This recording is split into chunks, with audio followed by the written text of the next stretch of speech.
Hi folks, bit of a change in scenery today, and part of the reason for that is I was playing around on my computer, and I know after 2 months I finally found some kind of video editing software that I can use to do these videos. So hopefully moving forward that means instead of trying my best to rush it all in, get it in one take, hope I don't screw up and hope I don't forget anything, now I can sort of play a little more loosey-goosey. I can do some different angles and work out some better and more interesting content, hopefully, by doing that kind of thing. So, moving along, the video today is covering something I've already touched on. As friends of the channel might remember, I tried making a kunai a short while ago, and I was pretty happy with the way it came out. So, in relation to that, I thought, okay, well, I've still got all this flooring left over. What else can I make? And in sticking with the bladed weapons genre, I guess, I started out, and this was actually a scrap piece of wood, and I just looked at it and thought, what could I do? So that sort of turned into a kitchen knife design, and I'm still playing with that. The only unfortunate part is, I'll turn down the camera so you can see a bit easier. The only unfortunate part with this stuff is when you strip through the various layers, it's sort of like a Kinder Surprise. You don't know what's inside. I got really lucky on the kunai that it turned out so well, but this, as you can see, it's quite grainy on the inside, quite rough. It is sort of just particle board, I guess. So that's still a work in progress. I'm hoping to save that, but if I don't, I've got a few other projects going, one of which being this beginning of a sword, which was kind of inspired by Crouching Tiger, Hidden Dragon. I was sort of going for the Green Destiny look. I don't know if this one's going to work out either. Hopefully it does, but we'll play with that a bit more, sand it down, and I'll see if I can get some kind of inlay with the pattern from the Green Destiny sword in there. That's another one on the go. After that, my boys had a pirate scimitar once upon a time, and they just don't make them like they used to at dollar store. So you can see, obviously, it's snapped off, which is quite unfortunate. But obviously, in my case, I keep everything, and because I kept everything in this case, I have a copy of a pirate scimitar, which I shall also play with, and then hopefully build a small replica that I can either hang on the wall as decoration or give to my kids, providing they don't beat the crap out of each other with it. After that, I had this little doohickey. Not quite sure what this is. Okay, I'm lying. I know exactly what it is. This is the offcut of this. And for everyone who's followed another certain video game franchise, two of them actually in this case, I know of a Counter-Strike video game that has this in it, and also my personal favorite, Splinter Cell. There is a Splinter Cell game with this knife, and this is called a Karambit. The Karambit, funny enough, had very similar origins to the kunai. Both were farming tools, basically. And the original Karambit came from Indonesia, quite a few hundred years ago. And the idea behind it, this is the westernized version. The idea behind it, it didn't have this little finger hole here, and it didn't have the fancy gripped handle. It was just a little piece of wood with a very simple blade on the front, not even this curved. And it was used in the rice fields and in cutting grass and so on and so forth. So basically the idea would be that you would have a sheaf of grass, and you would come in, you would hold the knife like this, gripping your grass, and cut like that, straight through. That's what it was originally used for, but as with apparently every single farming tool in the history of man, it gets weaponized at some point. And somebody eventually came along and said, you know what, we can turn that into a blade. And now it is also quite popular, from what I understand, in Silent, the martial art Silent. And you will see, I'm not a Silent master by any means, but you will see them in that discipline. There's a lot of arm grabbing with movements like this, where you would slit the opponent's wrist, you would come in, you would catch them in the elbow, somewhere around there, so on and so forth. If you're interested in that kind of thing, look it up. I don't know any more than that, really. So anyway, that's your brief history. Where we're going to take it from here is we're going to make some. So as I looked on the internet, I found a stencil, and it took me a bit of playing around, but I finally found a stencil that I liked, and I had to change the size, adjust the angle, and so on and so forth to get it to fit the page. But eventually I did. And once I got it to this point, what you want to do is cut off the excess. Just unlock that, and just straight down there. Straight down there. Obviously, if you don't have one of these, use scissors. Straight down there, straight down there. And there is your template. Save that for your next paper making adventure. And your template is going to go onto your flooring. So, very simply, you're going to take your glue, open it up, try not to close it as you turn it upside down, and spread your glue on very liberally like that. This is plain wood glue. Get it in the dollar store. And then you rub it all over like that. Even it out.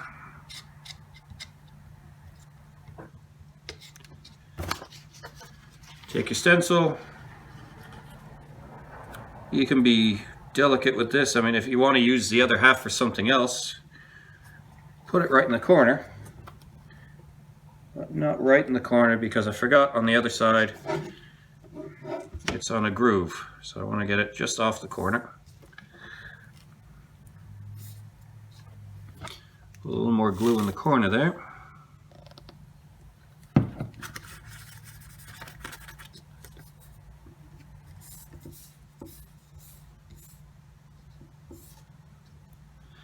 And something to that effect. So I'm going to let that one dry. And through the magic of YouTube, guess what I have? Ha ha! Of course I did, right?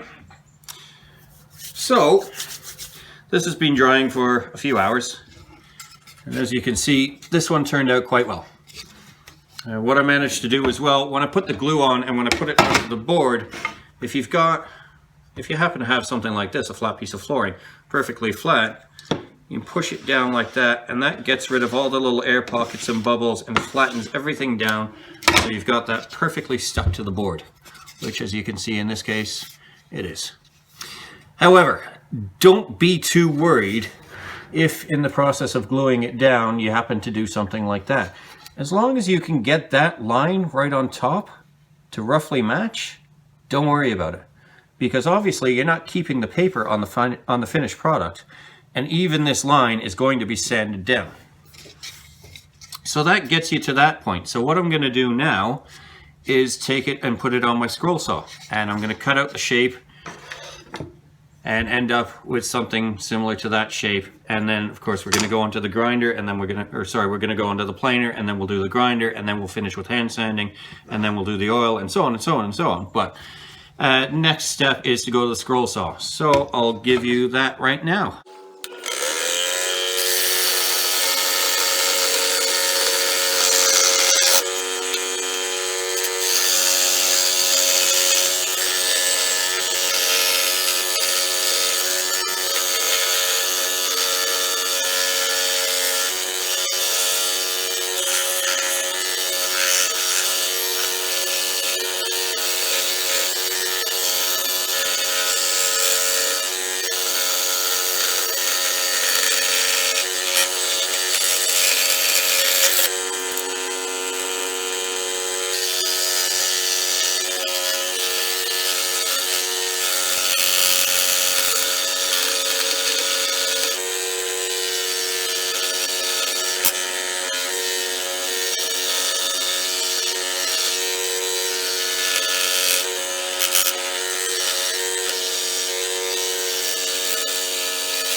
So that is basically what you're looking at. Now, to all the scroll saw enthusiasts out there on the internet, I do apologize. I am very new to this. This is kind of sloppy. But as I said before, don't worry if you got it exact or not, because this is going to go on the grinder now. I'm going to take down some of these edges and get them a bit closer. And then after that, it's going to be hand sanded, and this will not be the final product. So now you can see we're over at the grinding station, and I'm just going to give it a once over. Just tidy up some of the edges, add in the detail like the little notches back here, and it'll be a quick process, and then we'll get it over to the planer.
So there you can see that's the basic outline, all trimmed up, and the notches have been put in the back.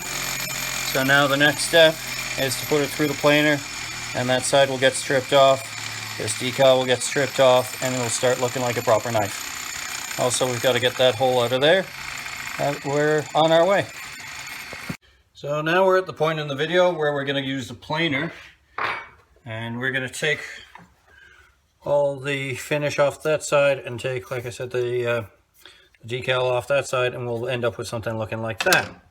So it might take a couple of passes, and this is going to be noisy, so I'm just going to put this on fast forward, but you get the idea.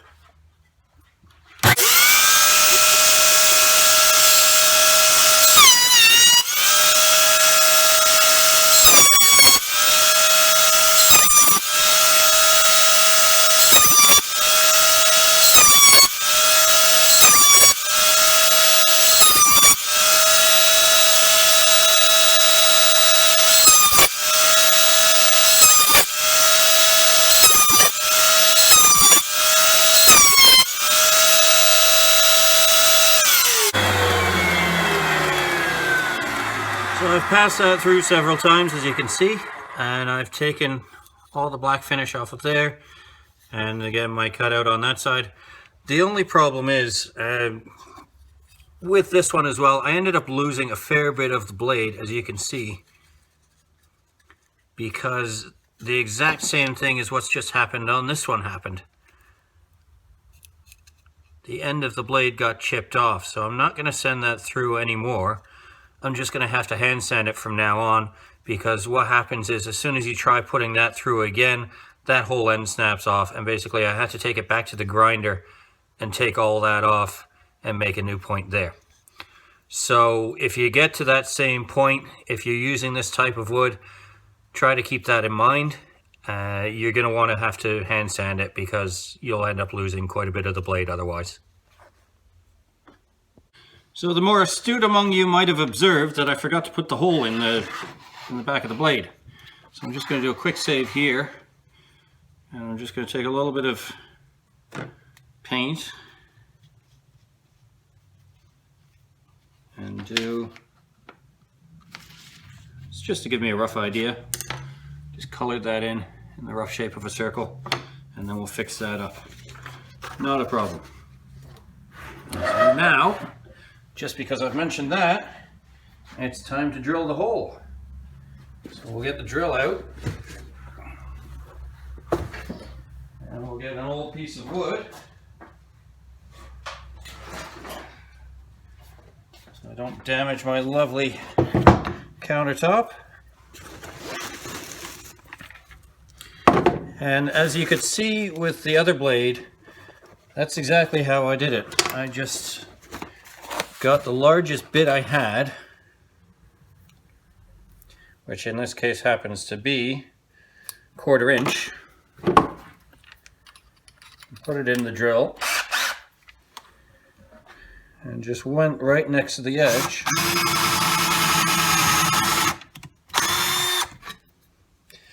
And that's all I've done all the way around.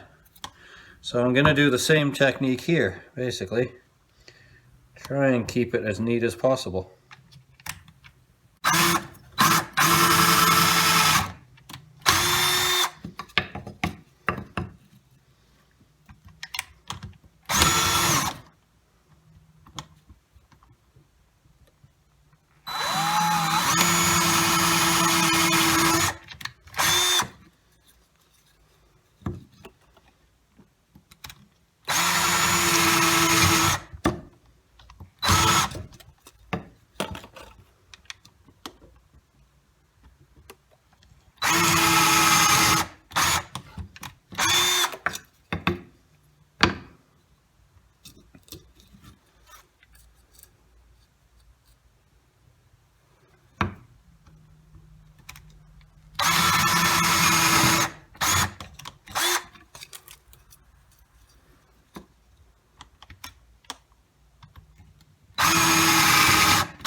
So now, as you can see, I've got the basic shape, and sorry, the last segment sort of cut out. My battery was running a bit low, so I've plugged it in and we're back to the standard position. But that didn't quite turn out the way it was supposed to. Obviously I've nicked a bit and it's made a bit of a mess right on the edge. But that's the advantage if you leave it a bit thicker, because you can see this one I've taken down quite a bit further. So this blade can still end up looking like this one, even with that. Because all I'll do is sand that out, or plane that out. Haven't quite decided. And then that will all be trimmed up a bit and will end up looking like that one. So the only thing to do at this point is just have at her and give her a good sand. And eventually this should look like this. This is already being sanded. This is all ready to go. So I'll just finish this one off, and then maybe I'll do a little bit of sanding, but I'm pretty sure you don't want to sit here and watch me sand for a couple of hours. So to give you the rough idea, out comes the mineral oil, and as usual, drop it right on and give that a rub. And you can see right away the difference. Brings out the natural hues of the wood, makes it just look that much nicer. So we'll go all the way around with that. Give some on this side too. Share the love, I always say. Share the love. Rub it in every single place you can think of, even the places you can't think of. I'm sure there's a joke to be said there somewhere, but I'm not touching it. And same as with the kunai, I thought a nice little touch to finish this off would be, I know this is supposed to be a tactical knife, so you're not really, well, I mean, modern interpretation is tactical, and the way that I've set this thing up with the finger ring and the grip on here. So I guess really it should stay like that. But what I'm going to do is, same as the kunai, I'm going to give it a bit of string on the handle. So I've got the string here.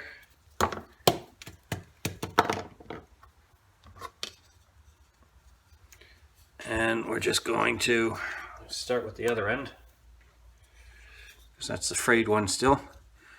I'm just going to hold that on the back of there, and then I'm going to come around and start wrapping all the way along. as tight as I can.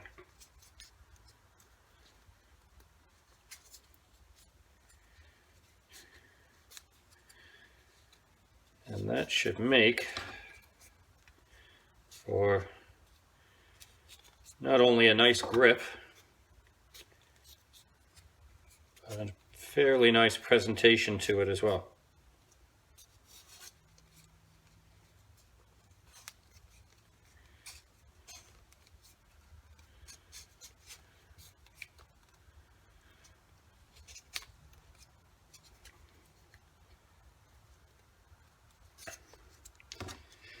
The only really unfortunate thing about this whole project was that I couldn't get a razor sharp blade on this piece of wood.